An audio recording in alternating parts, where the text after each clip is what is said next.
नमस्कार, आप देख रहे हैं पहली आवाज न्यूज और मैं हूं आपके साथ मानवी ठाकुर। शुरुआत करते हैं आज की खास खबरों के साथ। आचार्य रजनी नंदा निखिल एक प्रसिद्ध ज्योतिषाचार्य एवं तंत्राचार्य हैं, जिन्होंने प्राचीन ज्योतिष शास्त्र और तंत्र विद्या को आधुनिक दृष्टिकोण से जोड़कर नई पहचान दी है। वे हजारों लोगों को जीवन की कठिनाइयों से उबार चुके हैं, चाहे वो करियर, विवाह, संतान या मानसिक शांति की समस्या हो। उनके सिद्ध तांत्रिक उपाय, रत्न परामर्श और यंत्र साधनाएं अत्यंत प्रभावशाली मानी जाती हैं। उनके अनुयायी भारत ही नहीं, विदेशों में भी फैले हैं। आचार्य जी का उद्देश्य केवल भविष्य बताना नहीं, बल्कि जीवन को सकारात्मक और सफल बनाना है। वे सच्चे मार्गदर्शक और आध्यात्मिक प्रेरणा स्रोत हैं। आप इनसे 52C enclave, Chuna Bhatti, Kolar road, Bhopal, mobile number 8305704084 पर संपर्क कर सकते हैं। आचार्य जी अपना परिचय दीजिए। जी नमस्कार, मैं आचार्य रजनी नंदा निखिल हूँ और मैं भोपाल में निवास करती हूँ। ज्योतिष पे काम करती हूँ, साथ में मैं तंत्र मंत्र पे काम करती हूँ जी। पराविज्ञान शोध इकाई पे काम करती हूँ। मेरी इकाई है पराविज्ञान शोध इकाई, मतलब पराविज्ञान यानी कि सूक्ष्म जो शरीर होते हैं उस पे काम करते हैं। जैसे किसी किसी को भूत प्रेत लग जाते हैं, पर कई मार्गों से वो लोग अपना उपाय करवाते हैं, लेकिन वो ठीक नहीं हो पाते, तो मैं उनका आवाहन करके और फिर उनका उपचार करती हूँ। क्या भूत प्रेत हो? नेगेटिव एनर्जी इसको ये बोलेंगे हम कि हमारे आत्मा जब शरीर से पृथक हो जाती है, स्थूल शरीर है हमारा, इसमें जो ब्रह्म जीव है वो जब बाहर हो जाता है शरीर से तो वो सूक्ष्म हो जाता है, मतलब उसमें से पृथ्वी तत्व का, आकाश तत्व का लोप हो जाता है। और जब इसका लोप हो जाता है तो वो एक पारदर्शी सूक्ष्म शरीर रह जाता है, फिर उसको ही हम भूत प्रेत कहते हैं।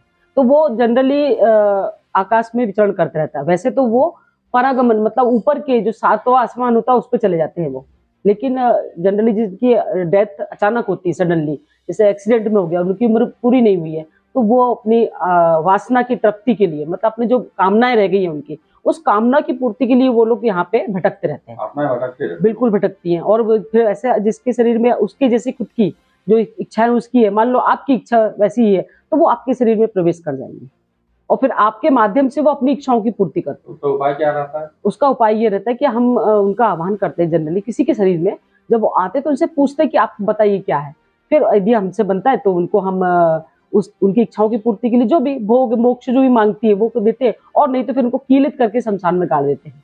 तो वो दोबारा वो आपको दिखता है कि क्या जी चाहिए उनको? बिल्कुल, वो बोलती है, हमसे बात करते हैं। मान भी चलो कई बहुत सारी बार ऐसा रहता है जैसे घूमते रहते हैं, फिर उसके लिए नहीं गूंगे नहीं रहते वो तो। यहाँ ये शरीर जो है ना, इस शरीर की कमियां होती हैं। अच्छा। गूंगा होना या ये हमारे जब हम जन्म लेते हैं ना, तो इस जो स्थूल शरीर है इसकी जो कमी है उसके कारण गूंगा बहरा बनता है इंसान। नहीं तो जब वो हमारा जीव ब्रह्म जो है, भाई हम ब्रह्म की अंश है, हम तो ब्रह्म के अंश है, तो हम गूंगे बहरे कैसे हो सकते हैं? हम तो हम जीव आत्मा तो वही बोलेगी, क्योंकि दूसरे जन्म में जाकर वो फिर बोलना चलेगा, सब कुछ करेगा, ऐसा रहता है। तंत्र मंत्र के बारे में लोग बताते हैं कि आधा सच है आधा फसाना है, क्या कहना है आपका आचार्य जी? नहीं, ये बिल्कुल असत्य है। क्या होगा, इसका प्रचार प्रसार ऐसा किया गया कि आम जनता के मन में ये धारणा बन गई कि यार ये गलत है, ये खराब चीज है, ये अच्छी चीज नहीं है, इससे हमारा नुकसान होगा, इससे हमारा कुछ अहित हो सकता है, इसलिए तंत्र मंत्र को लोग गलत मानते हैं। तंत्र एक ऐसी प्रणाली है, ऐसी क्रिया है जो किसी औजारों के माध्यम से या हथियारों के माध्यम से बोलेंगे, ये जैसे कि किसी चीज को, मान लो किसी को गोली मारना है तो बंदूक रखना जरूरी है ना, ऐसे ही तंत्र मंत्र करने के लिए कुछ वस्तुएं लगती हैं। अब आप मेरा इंटरव्यू ले रहे हैं तो आपको एक रिकॉर्डिंग के लिए फोन चाहिए, माइक चाहिए सुनने के लिए, ऐसे ही हमको इन चीजों की आवश्यकता पड़ती है।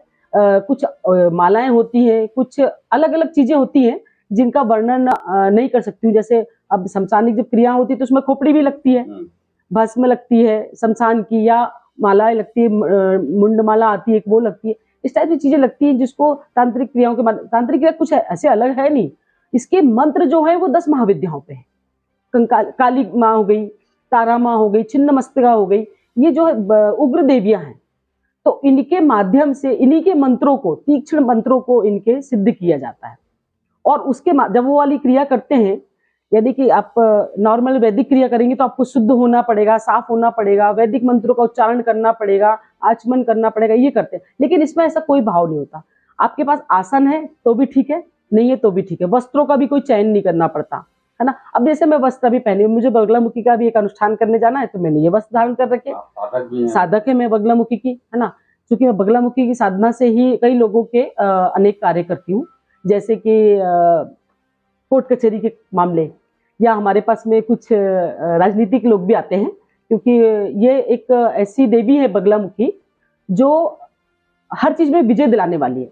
60 कर्मों को, मतलब 6 कर्मों को करने वाली देवी है, और कलयुग में सबसे ज्यादा फलदायी है ये। और मुझे इस क्रिया को करते हुए या इनकी साधना करते हुए 17 साल हो गए। मैं दतिया से ही दीक्षित हूँ इसमें। दतिया से मैंने इस साधना को करना प्रारंभ किया था। दतिया में पीताम्बरा पीठ है स्वामी जी महाराज का, वहां से मैंने इसको। तो ऐसे ही उसमें वस्त्रों का तंत्र में मैं वहीं आती हूँ पुनः, कि तंत्र में हमको कोई भी ऐसा भेद नहीं है। तंत्र का मतलब होता है कोई भेदभाव नहीं रखना, स्त्री पुरुष का उसमें भेद नहीं होता है ना। उसमें लिंग भेद नहीं है, उसमें सिर्फ ये है कि ये जो है जीव, ये ईश्वर का स्वरूप है। आप कैसे डिसाइड करती हैं आचार्य जी कि हमको ज्योतिष के माध्यम से किसी का समाधान करना है या फिर तंत्र विद्या का? ये कैसे आपने? बिल्कुल सही, बहुत अच्छा आपने प्रश्न किया ये। मेरे बहुत सारे एस्ट्रोलॉजर जो साथी हैं और ये लोग भी बहुत सारे उपाय बताते हैं, सब कुछ करते हैं। पर मैं आपको बताऊं कि मैं ज्योतिष जब देखती हूँ, कुंडली देखती हूँ, तो ये थोड़ी सी इसको डिफरेंस तरीके से देखती हूँ। इसमें ऐसा, हाँ, डिफरेंट तरीके से। उसमें ऐसा रहता है कि सब देखते हैं तो ग्रह देखते हैं कि भाई मंगल है, शनि है, राहु केतु, ये देखते हैं। हम जब देखते हैं कुंडली तो लग्न क्या है आपके, यदि लग्न आपकी धनु है तो धनु के जो स्वामी है वो गुरु है, बृहस्पति है, और बृहस्पति की जो देवी है वो तारा माँ है। तारा माँ है ना। अब इस कुंडली में यदि कालसर्प योग बनता है, इस कुंडली में कालसर्प योग बनता है, तो यदि हमको ये देखना होता है कि कालसर्प योग कौन से ग्रह से बन रहा है, कौन से भाव से बन रहा है। सपोज 12-6 ले रहा है वो, तो उसमें ये देखना होता है कि 12वां घर वृश्चिक का मंगल का हो गया, तो वहां पे राहु यदि बैठा है तो मंगल के साथ में माँ भगवती की आराधना करते हैं। मंगल के साथ माता बगलामुखी आ गई, बगलामुखी और राहु आ गए, तो छिन्नमस्ता की साधना करेंगे बगला के साथ में। तो हम ऐसे चुनते हैं। अब ये 6, 8, 12 घर जो होते हैं कुंडली में, ये थोड़े से दुष्ट भाव वाले कहलाते हैं, कठिन, मतलब थोड़े से क्रूर भाव कहलाते हैं। तो इन भावों में यदि है और शनि मंगल की युति हो रही है, राहु मंगल की युति हो रही है, यदि शनि के साथ राहु आ रहा है, तब एकदम क्लियर हो जाता है कि सामने वाले के ऊपर तंत्रबाधा हुई है। यदि लग्न में राहु बैठा हुआ है ना, और शनि भी साथ में बैठे हुए हैं, या शनि के साथ में मंगल भी बैठा हुआ है, या सूर्य की कहीं से युति हो रही है, सूर्य की दृष्टि पड़ रही है, सूर्य साथ में आजू बाजू में बैठे हैं, तो डेफिनेटली व्यक्ति को जो इमेजिन होगी, कुछ आभास होंगे कि मुझे भूत दिख रहे हैं, प्रेत दिख रहे हैं, मुझे कुछ हो रहा है, और उसके साथ में फिर दिक्कत तो होती है। उसको उसके मतलब मान के चलिए कि 110% उसके ऊपर तांत्रिक क्रिया होगी, या क्रिया होगी, या कहीं से भूत प्रेत का उसके ऊपर साया। जी, लोगों में, आम लोगों में बड़ी एक धारणा है कि राहु हमेशा नुकसान कराते हैं, लेकिन कुछ लोग ऐसे कहते हैं कि राहु फायदा भी करते हैं। जी, नहीं, बहुत देने वाले हैं। हाँ, ये बहुत गलत धारणा है कि राहु, शनि किसी को लगते नहीं है, पहली बात तो। हाँ, केतु और राहु ये छाया ग्रह कहलाते हैं, और ये बहुत अच्छे होते हैं। यदि अच्छे भाव में तो भी फायदा देंगे हमको, और बुरे भाव में तो भी तो देते ही है। केतु और राहु यदि बहुत अच्छे, तो आदमी राजनीतिक बहुत अच्छा बनता है। सडनली धन का आगमन हो जाना, है ना, ये अचानक कोई क्रिया करवाने वाला, अचानक से कोई कार्य सिद्धि करने वाला ग्रह है।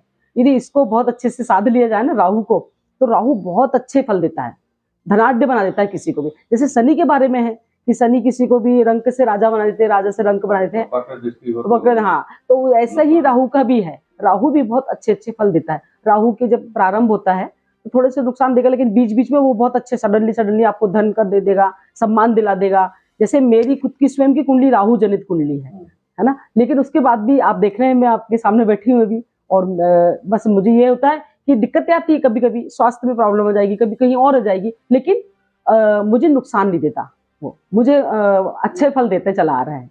ये है बस। ये चीज ये जानना था कि आप लगभग 17-18 वर्षों से आप जो है लोगों की समस्याओं का समाधान करते आ रहे हैं जी, चाहे वो वैदिक ज्योतिष के माध्यम से हो, चाहे वो तंत्र विद्या के माध्यम से हो जी। ऐसा कोई वाकया बताइए कि ऐसे आपके कोई हो, आपके जिनका आपने वो परेशान हो और आपने किया हो, ऐसा? वैसे तो कम से कम 1500-1600 लोग ऐसे हैं जिनका मैंने उपचार किया और वो बहुत जल्दी ठीक हो गए। मैं एक बहुत जो घटना मेरे दिमाग पे छपी हुई है, वो उड़ीसा के थे एक, कभी भी कोई भी चाहे तो उनका फोन नंबर लेके बात कर सकते हैं। उनके परिवार में 4 लोगों की डेथ हो चुकी थी सिर्फ तंत्र मंत्र से। उड़ीसा में तंत्र बहुत चलता है, वहां पे बहुत आदिवासी तंत्र चलता है वहां पर।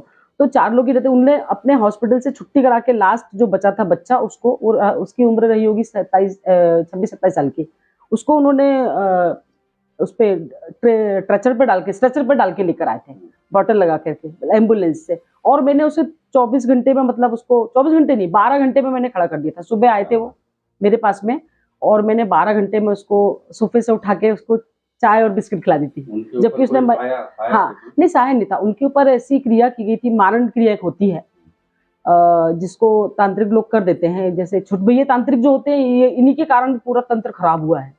छुटभैया तांत्रिक होते हैं कि जो साबर मंत्र जिनको बोलते हैं, काली मंत्र, काली विद्या जिसको बोलते हैं। साबर मंत्र बताते हैं आप, भ्रंश होता है वो, मतलब सही नहीं होता। नहीं, साबर मंत्र बहुत अच्छे होते हैं। साबर मंत्र सिद्ध करने की जरूरत नहीं होती, वो स्वयं सिद्ध होते हैं, क्योंकि भगवान शिव ने उनको कीलित नहीं किया। बाकी सारे वेद मंत्रों को भगवान शिव ने कीलित कर दिया है, लेकिन साबर मंत्र ऐसे हैं कि कोई भी उसको कर सकता है, क्योंकि वो बहुत सरल भाषा में होते हैं, कोई भी पढ़ सकता है उसको, और 1000 बार कर लो तो सिद्ध हो जाते हैं साबर मंत्र, है ना।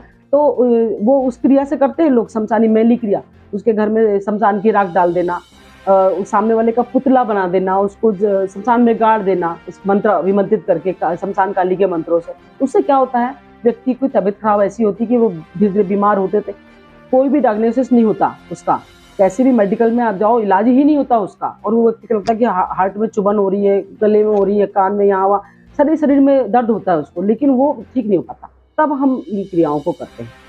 इसमें भी भगवती काली का, यदि काली के मंत्रों से किसी को बुरा किया गया या किसी को बीमार किया गया, तो हम उसको उन्हीं मंत्रों से करते हैं, कि उसी देवी का मंत्र को साधना पड़ता है, क्योंकि मंत्र अधीनस्थ देवता, ऐसा कहा जाता है कि देवता मंत्रों के अधीन होते हैं, क्योंकि वो उन्हीं की भाषा होती है वो। अब मान लो ओम नमः शिवाय, जब आप कंटिन्यू करते रहिए, आप देखो भगवान शिव की कृपा मिलने लग जाती है। आप क्यों कहा जाता है कि वेद मंत्रों का या मंत्रों का जाप करना चाहिए? भले कुछ भी करो आप, गम गणेशाय करो, कुछ भी करो, लेकिन मंत्र यदि करते हैं तो वो एक एनर्जी, एक ऊर्जा बनाते हैं अच्छी, जिससे हमको शक्ति प्राप्त होती है। ये है। क्या कहना चाहेंगे आप? क्या है, आप लोगों से क्या कहना चाहेंगे? मैं लोगों से सिर्फ ये कहना चाहती हूँ कि तंत्र मंत्र हो या ज्योतिष हो, इस क्षेत्र को जो गलत मानते हैं या जो आडंबर मानते हैं या जो एक भ्रामक मानते हैं चीजों को, वो ना माने, इस तरफ झुकाओ। ये हमारे वेद हैं, वेद से ही तंत्र मंत्र कोई अलग से नहीं आया। अथर्व वेद जो है उसमें भगवान भोलेनाथ ने पूरा तंत्र मंत्र का वर्णन किया है, उसी से सारा। उसके बाद की जो वेद में से, अथर्व वेद में से जो बाद की संहिताएं निकली हैं, वो भोलेनाथ ने और रावण ने लिखे हैं इनको। सारा कुछ रावण से लिखवाया गया। रावण कोई बहुत बड़े ज्ञाता थे, विद्वान थे वो। एक छोटी सी गलती से उनको इतना बड़ा दंड मिला, लेकिन तो वो विद्वान तो थे वो। अहंकार था उनके अंदर, है ना, लोलुपता थी उनके अंदर, लालच था, इस वजह से वो गलत हुई। नहीं तो बाकी तो वो बहुत बड़े विद्वान थे, संगीतज्ञ थे।